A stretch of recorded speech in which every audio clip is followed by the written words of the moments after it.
Well, hello. Good afternoon. Welcome, everybody. Welcome virtually to Kent State Stark University.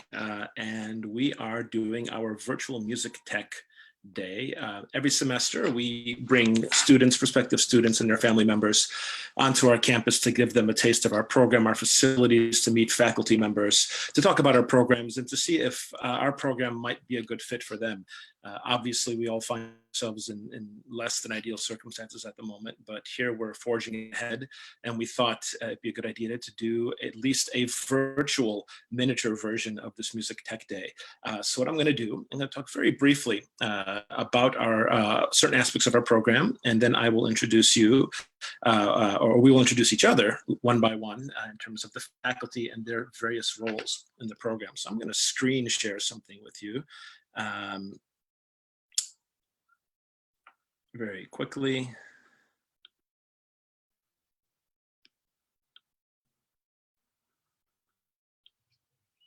There we go. All right. So at Kent State Stark, we have a variety of programs in the music department. Our main degree, the one that I coordinate, is the music technology major. It's a Bachelor of Science degree. And what makes this degree special is we have essentially created sort of a high intensity hybrid of the traditional music degree and the music technology programs. So you have a lot of music technology programs where the actual music component is very limited. And what makes our graduates, I think, very successful, and we keep hearing this from the people that provide our students internships, is they come with not only very strong technology knowledge, but good musical chops. They're able to function in both worlds very effectively. In the Bachelor of Science in Music, we have two concentrations. And one is music production, and the other is audio recording. Audio recording, most people know what that means. That means going into a studio, and the goal of our program is to equip a student to be able to walk into any studio in the world, look at the console, look at the equipment, and be up and running and doing major creative work within minutes. And I think we do that very well, especially with a new facilities upgrade, which is built around these pedagogical aims.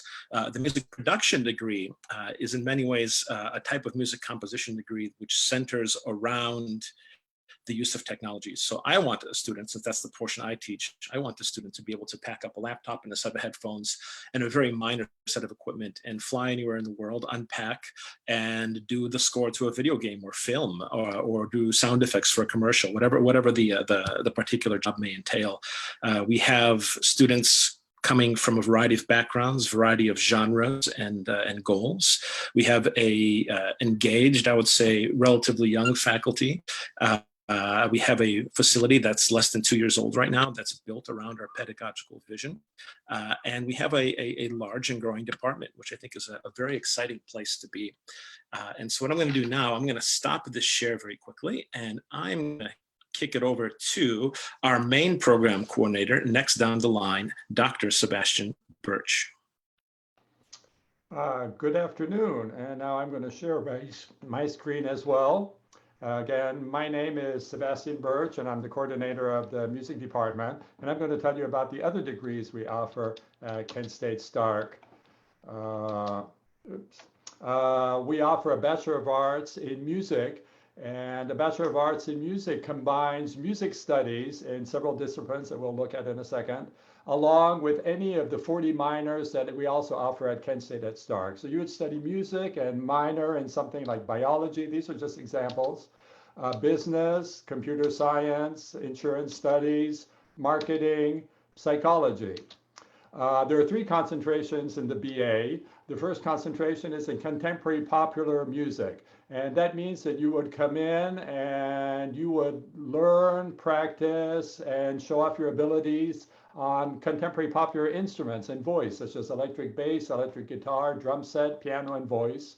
We also have a BA with a concentration in composition, where you would learn, develop your skill at writing songs and music in a variety of styles. There's also a BA in classical, where you would learn to sing or keep on working on your classical voice training and any orchestral or band instrument that we offer here at Kent State Stark. We also have 4 minors. Our 4 minors are one in audio recording, one in music technology, which is music production. There's a lot of music production in that minor. We also have a minor in music where you would take lessons and take courses in popular and classical styles. We also have a minor in world music where you would learn and study music from around the world. And now I will stop and pass along to Professor Bagwell, who's going to tell us about the voice program and the choral studies that can be done at Kent State at Stark. Hi, my name is Michelle Bagwell, and I am the vocal music professor. In the vocal music program, we study vocal technique, classical as well as contemporary. The point of the vocal music program is to create a unique artist. So if you are a student who likes to study pop music or rap or rock or your own unique style, we want to cultivate something that's unique and different, and that is becoming to you as an artist. So while we do study a lot of the classical elements of vocal music, we do explore all the different facets, all the different genres of music so that you can take pieces of all the different genres and create your own unique sound. We do offer 2 choir classes, University Chorus, which focuses on beginning vocal techniques, and in the ensemble, we talk about how to record different things for large group ensembles. And we have a chorale program, which is an audition group, which does more difficult music, such as the pentatonics. And remember, even if you're not in the music technology program, you can still be involved in all of the aspects of music if you want to do that on the side. I will now pass it off to Professor Vaughn. Good afternoon, everybody. I am Aaron Vaughn, and I am the coordinator for the guitar side of things and also the coordinator for the studio ensembles. As you might expect, a technology program attracts a wide variety of instrumentalists and vocalists to our program, and I'm dealing primarily with guitarists, electric, bass, and classical. And so one of the things I love about our program is it's not just the concentration on the technological side of things, but we are turning loose in the world musicians that have a competent technology skill set, but they're also musicians in the absolute truest sense. So how cool is that? You get to come and part of your homework is playing your instrument in a variety of styles, some that you know and love already, and then you'll get exposed to some new ones. And then once you've done 2 semesters of a major conducted ensemble, such as University Chorus or chorale or concert band, we have smaller group ensembles, which are the studio ensembles that meet Monday through Friday. And you could be working on music from the Great American Songbook. You could be working on Afro-Cuban jazz. You could be working on the music of your favorite prog metal band. One of the current ensembles this semester was a parody group that was doing Weird Al and other things. So there's a huge emphasis on variety. And from a performing standpoint, we want our students to be as equipped as they possibly can be for literally any performing situation that they might run across or any technological situation that they may run across. I'm going to throw back to Dr. Novakovsky to talk a bit about some of our student work. Mm-hmm. Well, thank you. First, I've just been informed that the Glen Oak music production class is in attendance, so I'd like to give them a shout out. Thanks, guys, for being here for our COVID open house. So before we talk about student work, I want to mention very quickly some of the strengths, I think, of our program. I'll be starting my 5th year here in the fall.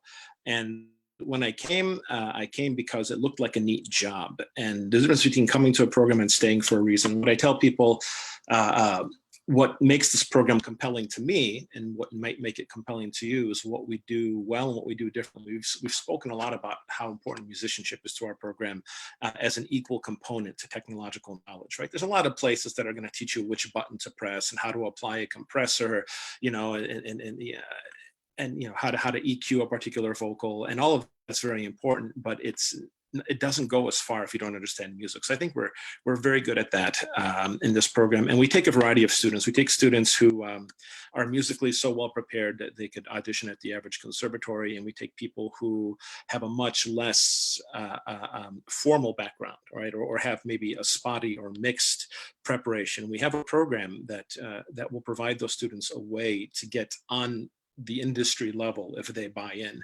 So we're always looking for students that have good work ethic, that are enthusiastic. What we provide in return, I think, is a very interesting and well thought out group of classes. We're always talking about, what is essential? What do we have to teach? What do students need? We have a program that adjusts by the way it's designed very readily for what the industry is looking for. I'm looking on industry job boards every day, along with our recording professor, Ian Anderson, who's not here today.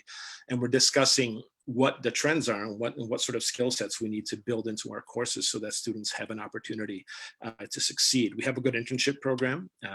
Even in the midst of this virus, we have a number of students completing internships at this moment. I just had a phone call. All but one of them was able to complete because of the virus this semester. So we're very happy about that. We have again a new facility, and hopefully we can go back to it soon, right? It's great. It's built around our vision of how to teach this program. I think it sort of sells itself. We have, like I said, a relatively young faculty, and I think I could safely say that we all kind of like each other too, and that's sort of rare. In a lot of programs, there's a lot of politics and there's subtle infighting, and this person's student is against that person's student, and there's none of that here. We like each other, we get things done, and that translates, I think, into effectiveness in the way we do things here. And the other, the great strength, I think, is the huge diversity of students that we get here in terms of their skill sets and their interests and their backgrounds. And again, we have students doing everything from wanting to do rap music to wanting to do film or video game scores to wanting to do classical music to wanting to do rock music. It's a bit of everything. And I think the program has a place for all of those people and someone that can help you along in that particular fashion. Normally what we do at this time of the presentation, we've got a big screen set up and you're sitting at a fancy table, and we show you about a good hour's worth of student work to show you some of the diversity of what's happening. Because we're live online, we're going to cut that back to 2 examples. And I'm going to show you 2 things. And Professor Bagwell has cued a film score that one of our students, Nathan Yoke, is completing for his 6th semester portfolio class. And what he's done in this clip is take a scene from the movie The Incredibles, and he used a program called RX7, made by a company called Isotope, to remove all the sounds in the clip except for the spoken character acting. So all the sound effects and all the music you'll hear was redone by him in the box. There were no live instruments recorded. It was all virtual instruments done in one of our new production suites. So I will let Michelle play that.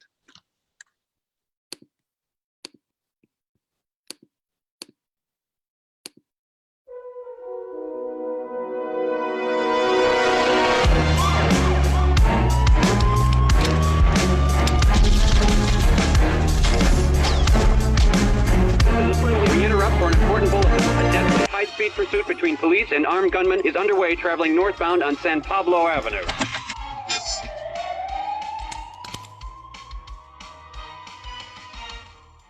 Yeah, I've got time.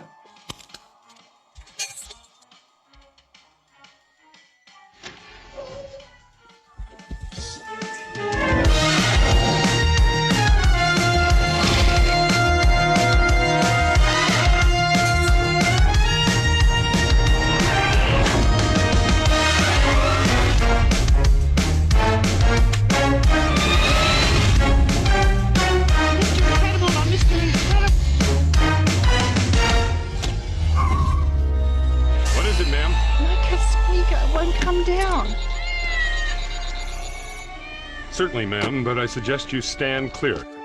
No, he's quite tame.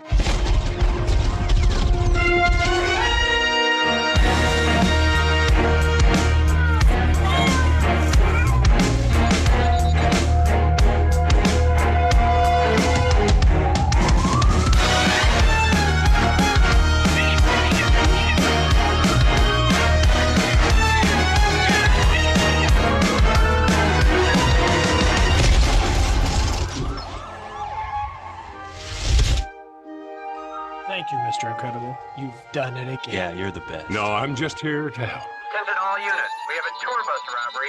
Tour bus robbery. I've still got time. Officers, ma'am, it's quicker.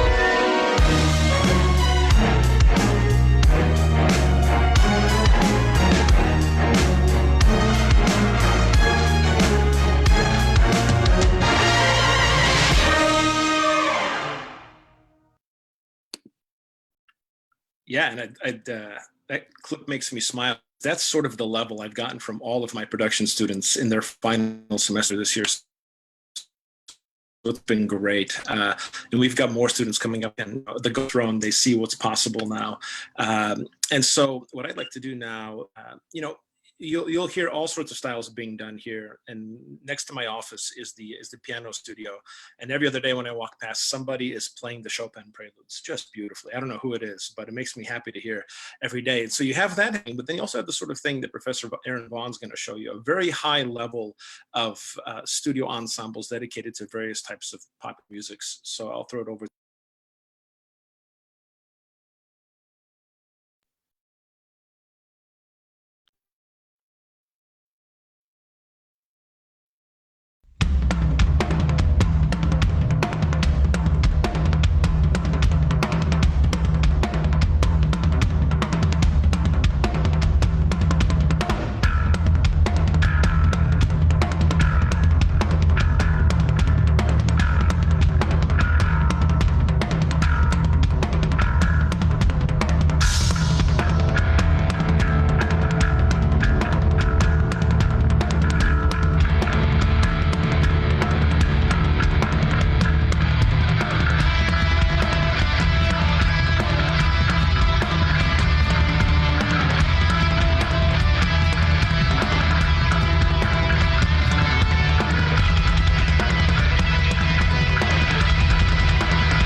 All right.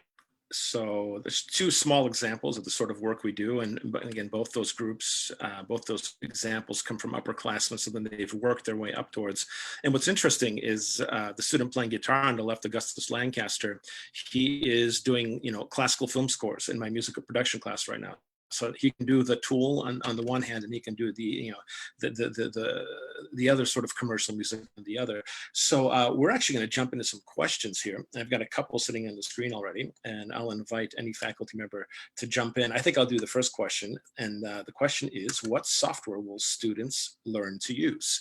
And we've got quite a bit. This has been expanded greatly over the past 2 years. In audio recording, the main software used is Pro Tools. The two studio work on Pro Tools. In the music production labs, we also have Pro Tools, we have Logic, we have Ableton Live. We're talking about a Cubase upgrade at some point in the near future. We have available, have a full range, hundreds of plugins and virtual instruments. I can't keep track of them all anymore. We've got the MXP plugins for audio production. We have the full complete, I think it's complete 12 now is the version available to students. We have all the Spitfire labs, a couple other third-party things that we've installed. We also, we have 3 production suites set aside outside of the recording studios.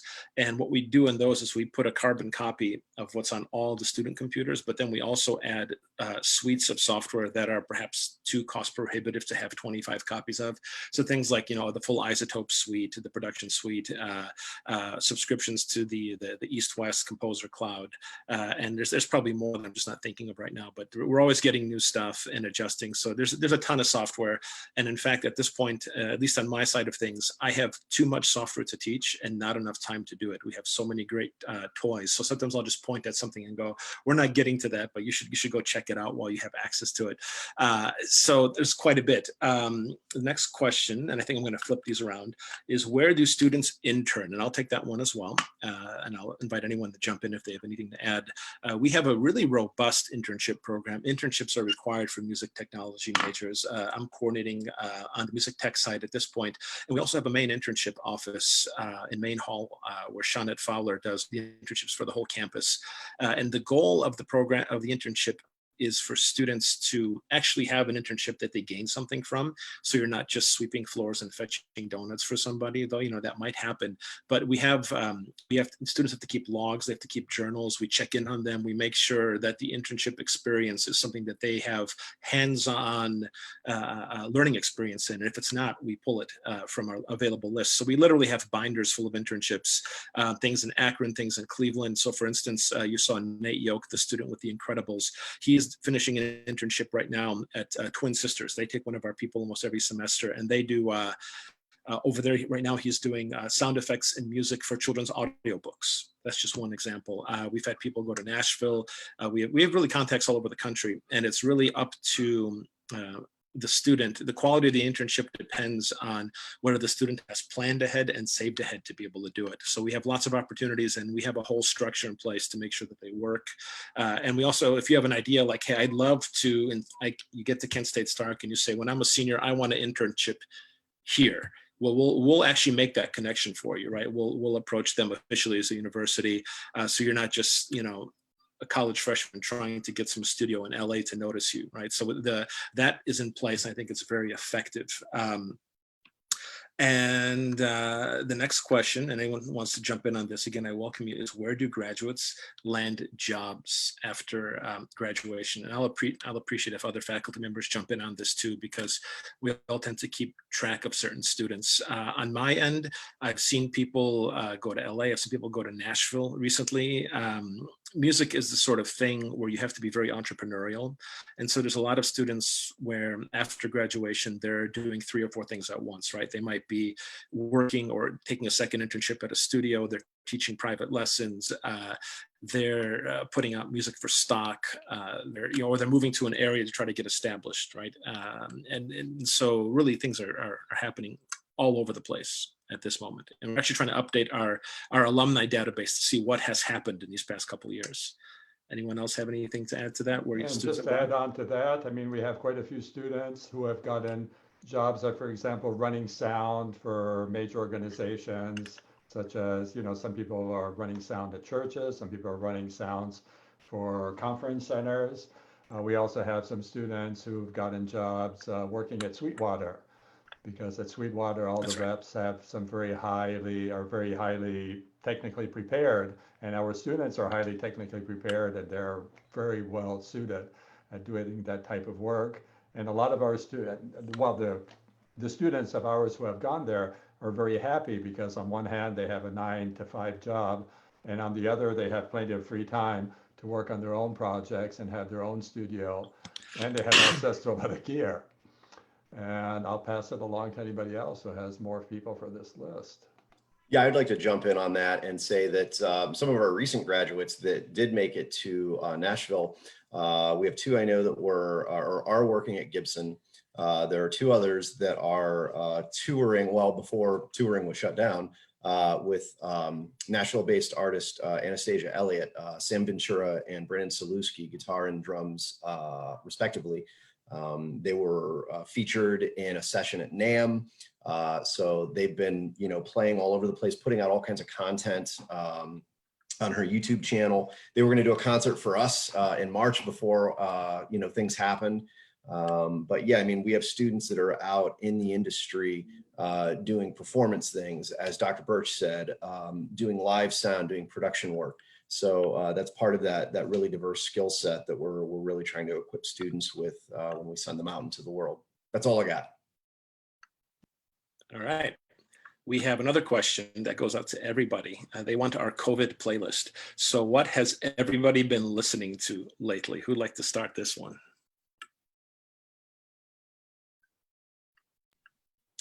I have found myself listening to, I've been doing a deep dive on Chet Baker, great jazz trumpet player and vocalist. Trying to think what else I have just downloaded recently. I'm a big Jason Isbell fan. I know that he hasn't done a whole lot new recently, but he's in pretty regular rotation. And then also, I've been listening to the Beethoven Symphonies because I've actually got a final conducting project that I'm giving to my conducting class. And I'm looking at some of the early symphonic movements to give them something, manageable. So. And on my end, I'm still listening to, quite a bit of classical music on my free time, but I do listen to quite a bit of dance music when I'm doing my 2 or 3 hour indoor bike workouts. And so I've had quite a bit of time to do those. I've been listening to quite a bit of music on Pandora, on Spotify. And that's it. I'll pass on.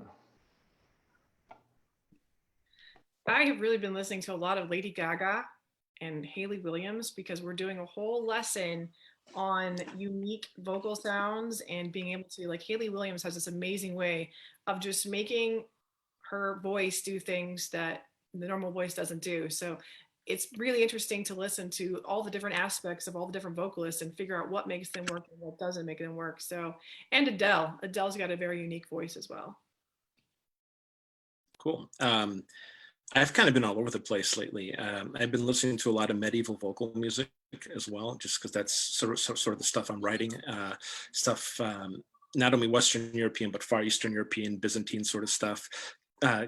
Conversely to that, I've been listening to the latest Opeth album a lot. They're a Swedish former, I guess, like a death metal band. Now they're more of like a progressive metal band. I think they're pretty phenomenal. I've got a couple articles in the paper I'm working on some Eastern European composers. So I've been listening to a guy named Lukashevsky a lot, and another one, Henryk Gorecki, that I'm writing an article about. And then I recently streamed the Picard series on CBS, and I think that's just an incredible soundtrack. And I've been going through that and just sort of listening to it and analyzing it and seeing, what can be learned from it for my future orchestration class, actually. So that's, I guess, our playlists. Question number 5, I think, is going to go to Dr. Birch, and it is, how will the music theory test and auditions be done this year? Okay, yeah, thank you. Good question. This year, the auditions and the theory tests are going to be done online. And the way it's going to work is that for the auditions, you're going to be asked to send a video recording of yourself playing your instrument or singing, and or submitting work you have done in music production or in audio recording. As far as the music theory test, the way we're approaching that is we have put the test online, and once you have sent in your video auditions, we will send you the link and sign you up for the online theory test. So you'll be taking the theory test online, which is really it has nothing to do with admission. It's just for placing you in which is the best theory class for you to start with at Kent State Stark.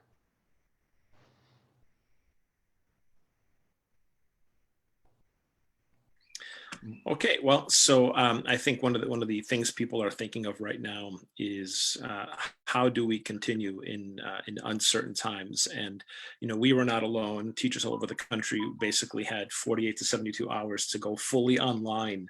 So we had a blink to adjust, and we've learned a lot in this process. Nobody knows what's going to happen next year. I do know that we're meeting a lot. So if you guys are curious, we're meeting a lot. We're making plans. So whether we're all meeting face to face or parts of next year happen virtually, I think we'll be very well prepared. And so I see, oh, we got a couple more questions here. Who should a student contact if they have further questions? You can contact any of us. If you go on the website, we are all there. You can look at our email addresses. So any one of us or anyone in advising at Kent State Stark. And maybe Michael can put up some email addresses in the Facebook Live group. That would be good. And then I'm going to throw this one back to Sebastian. What is the first step to get info about scholarships? Well, if you're interested in the scholarship, the information is already on the web on what type of audition you need. So in order to apply for a scholarship, you will need to submit an audition that fulfills the criteria. And again, you can email me for like specific details. And along with that, you also need to submit 2 letters of recommendation and a copy of your transcripts. And based on that material, we'll determine if you get a scholarship or not. And I mean, just to give a heads up, we actually have quite a few scholarships to give out that each give $2,000 to an incoming freshman. Yes, this is true. We do have some scholarships still sitting here. So, you know, sometimes in misfortune, opportunity can be found, right? So if you're that student, we're waiting for you. So I've been told to wrap it up. And what we would invite you to do is to contact any of us. If you have any additional questions, send emails. Emails are usually better than phone calls right now, since we're not accessing our offices at this point. We are going full steam ahead here, and we hope to see a number of you in the fall. So thank you for attending, and good luck out there. Have a great day.